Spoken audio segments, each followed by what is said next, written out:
ये राय आपको भारतीय एयरटेल पर मिल रही है। प्रदीप जी, अगर आपकी इजाजत हो तो जरा एक बार आज निफ्टी पर और बैंक निफ्टी पर एक जरा चेक करें, क्योंकि इस हफ्ते आपने बहुत शानदार तेजी देखी है। अप्रैल का महीना पूरे दोनों इंडिसेस के लिए बहुत जबरदस्त रहा। आपने लगभग 14.5% निफ्टी को बढ़ते हुए देखा है, और अगर ये आंकड़ा 15 को पार कर जाता है तो आप मानिए कि सन 2002 से, यानी कि पिछले 18 साल में सबसे बेहतरीन आपको निफ्टी में मंथली परफॉर्मेंस आती हुई दिखेगी। फिलहाल आपके सामने 2.3% ऊपर है। तो शर्मा साहब, आपसे चर्चा शुरू करते हैं। बताइए, निफ्टी आपको चार्ट्स पर कैसा लगता है? अगर आप आज के आंकड़े देखें तो रिलायंस इंडस्ट्रीज में लगभग 3,800 करोड़ का ट्रांजैक्शन हो चुका है, 3% ऊपर है। HDFC बैंक भी 3% की तेजी के साथ है। बजाज फाइनेंस लगातार चौथे दिन 2% के लगभग ऊपर है, और अन्य कई ऐसे स्टॉक्स हैं जो लगातार 4 दिन से रैली में हैं। क्या डर कि आप यहां पर मुनाफा वसूली देखेंगे शुरुआती हफ्ते में मई के? देखिए शैल साहब, आपने बहुत ही बढ़िया रीड किया है कि ये अप्रैल का जो महीना है काफी अच्छा रहा है मार्केट्स के लिए, और काफी स्टॉक्स ने काफी एग्रेसिव बाइंग देखी है निचली स्तरों पर। और जैसे महीना खत्म होने आ रहा है तो एक तरह से निफ्टी का 10,000 का जो मैजिकल आंकड़ा है वो निफ्टी में हमें देखने मिल सकता है। मेरी तो यह राय यही है कि निफ्टी में तेजी थोड़ी और कंटिन्यू होनी चाहिए। यहाँ पर बहुत दिनों से हम एक रेंज बाउंड ट्रेड में ट्रेड हो रहे थे। अगर टेक्निकल लैंग्वेज में बात करूँ तो एक ट्रायंगल फॉर्मेशन था निफ्टी में, जिसका जो एक डिसाइसिव ब्रेकआउट है हमें आज देखने मिला है। तो मुझे लगता है कि यहाँ से निफ्टी, पहला टारगेट निफ्टी का 10,000 का हो जाता है। 10,000 पे जाके आज का रोल ओवर डेटा देख के पूरी डेरिवेटिव्स की पोजीशन स्टडी करके फ्रेश व्यू आपको सोमवार को फिर से देंगे। बट मुझे लगता है कि मार्केट में अभी मोमेंटम और बाकी है, तो डेफिनेटली लॉन्ग बने रहिए। एट द सेम टाइम अगर आपने अच्छा मुनाफा ले लिया है, अच्छा प्रॉफिट आ रहा है, तो मुनाफा लेना यहाँ पर एडवाइजेबल होगा। और रेगुलर इंटरवल्स पे आप स्टॉप लॉस ट्रेल करके चलते हैं। आपकी निफ्टी में अगर रॉन्ग हो तो 9700 का स्टॉप लॉस हो जाता है ट्रेलिंग बेसिस पे।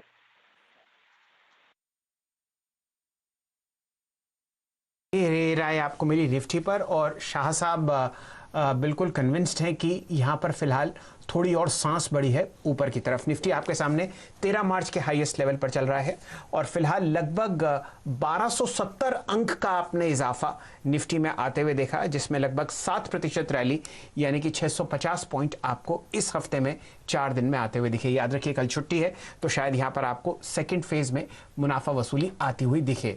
चतुर मोहता साहब, आप बैंक निफ्टी पे बहुत ही बारीक नजर रखते हैं, बताइए इस इंडेक्स के बारे में आपका क्या राय है? यहाँ पर हमने लगभग बहुत जबरदस्त रैली देखी है 2780 पॉइंट की। बैंक निफ्टी का चार्ट लाइए डायरेक्टर साहब, अप्रैल के महीने का। इन 18 सेशंस में आपने बैंक निफ्टी में लगभग 2780 पॉइंट की रैली देखी है, और ये इंडेक्स लगभग 19,144 से ट्रेड कर रहा है ऊपर, अब 21,730 के आसपास। इन दोनों गैप्स के बीच में बहुत जबरदस्त वॉलेटिलिटी रही, और अब चतुर मोहता साहब आपको बताएंगे कि मई के पहले हफ्ते में उनको बैंक निफ्टी कैसा लगता है। बिल्कुल। तो शैल जी, देखिए बहुत अच्छा ब्रेकआउट वीकली चार्ट्स पर हमने देखा है बैंक निफ्टी के अंदर में हुआ, और इसका कारण सबसे बड़ा है कि जो इसके कुछ कॉन्स्टिट्यूएंट्स है वहां पर एक जबरदस्त रैली आई। तो चाहे आप HDFC बैंक, ICICI बैंक या कोटक महिंद्रा बैंक के बिहेवियर को देखें, तो वहां पर जो एक स्ट्रेंथ और एक मोमेंटम बना है वो कहीं ना कहीं बैंक निफ्टी को बहुत ही अच्छी तरह से सपोर्ट कर रहा है। तो मेरा मानना है कि ये ट्रेंड इसका बना रहेगा, और अभी भी इसमें जगह जो है वो 22,200 से 22,300 तक की एक पोजिशनल अपसाइड मुझे लगता है बैंक निफ्टी में देखने को मिल सकती है। जहां तक के सपोर्ट का सवाल है, तो मेरे हिसाब से आज जो गैप अप ओपनिंग हुई है, इसके चलते थोड़ा सा सपोर्ट जोन नीचे आता है। 21,400 के आसपास आपको बैंक निफ्टी का एक इंपॉर्टेंट सपोर्ट है, और वो सपोर्ट लेवल जब तक होल्ड करता है, मेरे हिसाब से इमीडिएट टारगेट होगा 22,000 का। और जैसे मैंने कहा, अगर से फर्स्ट वीक ऑफ मई की बात करें तो 22,300 तक की जगह मुझे लगता है निफ्टी बैंक के अंदर देखने को मिल सकती है। रोलओवर्स के भी लिहाज से हम देख रहे हैं बैंकिंग स्पेस में एक अच्छा खासा रोलओवर्स हो रहा है, और कल हम NBFC की बात कर रहे थे, तब हमने HDFC लिमिटेड वगैरह की बात की। तो ओवरऑल कहीं ना कहीं फाइनेंशियल स्पेस में एक अच्छा रिन्यूड बाइंग इंटरेस्ट आया है, और मेरे हिसाब से अच्छी शॉर्ट कवरिंग इस स्पेस में देखने को मिल सकती है।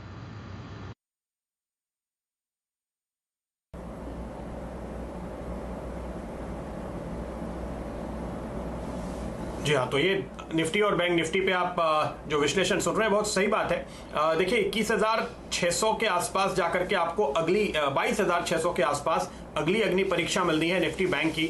20,000 के लेवल पार करने में हमने 5 हफ्ते मशक्कत की थी, ध्यान रखिए। उसके बाद जब हम इसके ऊपर आए हैं तो आपने इतना बड़ा जंप देखा है। अब जो असली अगली परीक्षा होने वाली है वो यहां से और आपको 700, 800, 900 पॉइंट ऊपर दिखेगी। वहां तक जाने की कोशिश हम शायद निफ्टी बैंक में करेंगे अगले हफ्ते। कोई भी करेक्शन आया तो वहां पर आपके लिए खरीदारी का शानदार मौका होगा। इस बीच देखिए कुछ दिग्गज स्टॉक्स जहां पर हम खरीदारी लगातार बढ़ते हुए देख रहे हैं उन पर आपकी नजर होनी चाहिए। और इंडेक्स में अगर आप देखें तो पिछले कुछ मिनटों के अंदर आपने एक बहुत ही जबरदस्त मूव मेटल स्टॉक्स में आते हुए देखे हैं। वेदांता और हिंडाल्को ये दोनों खास तौर पे इस वक्त आपको लीड करते हुए नजर आएंगे। वेदांता पे जो कुल आज का अगर आप वॉल्यूम देखते हैं तो वो औसत से 20% ज्यादा हो चुका है और हिंडाल्को में 60% ज्यादा हो चुका है। ये वो सेक्टर है जहां पे तगड़ी पोजीशंस भी आज बनती हुई दिखाई दे रही हैं और रोल्स भी बहुत तेजी से पिकअप हुए हैं। आशीष, इन दोनों दिग्गजों पे, वेदांता और हिंडाल्को पे, क्या आप लॉन्ग साइड की पोजीशन आगे ले जाना चाहेंगे? क्या अगली सीरीज में ये आपके पसंदीदा स्टॉक होने वाले हैं लॉन्ग साइड में?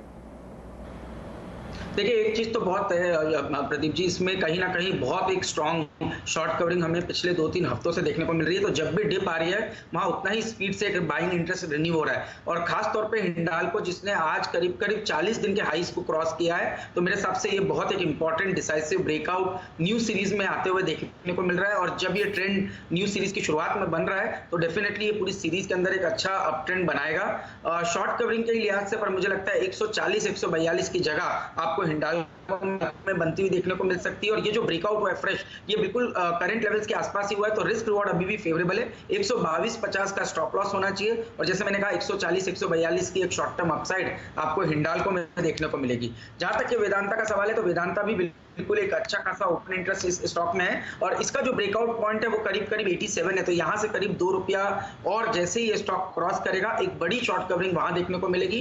87 के बाद मुझे लगता है वेदांता में जो पोटेंशियल है वो करीब करीब 94-95 तक की जगह वेदांता बना सकता है। अगेन यहाँ पर भी मुझे लगता है जो फ्रेश ब्रेकआउट है वो 87 के ऊपर हो रहा है, तो स्टॉप लॉस भी मैं बहुत पास में रखना चाहूंगा 83.50 का।